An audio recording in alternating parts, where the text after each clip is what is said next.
It's great to be by water. It's nourishing, it's relaxing, it's rejuvenating. It heals the conscious mind, the emotions, especially if you've been through something difficult in your life. Get yourself, go by a stream of water. Hear that?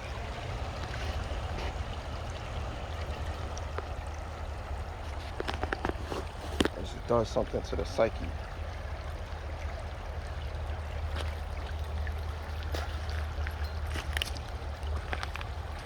Listen, I know y'all probably don't have nothing like this near you, so I'm bringing it to you.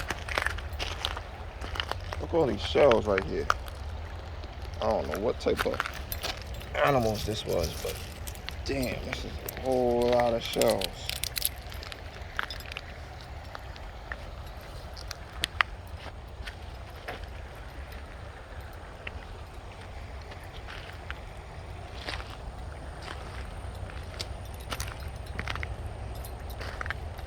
I don't know what this is, or some type of tree that was growing, or what? What are these? Somebody tell me what these are.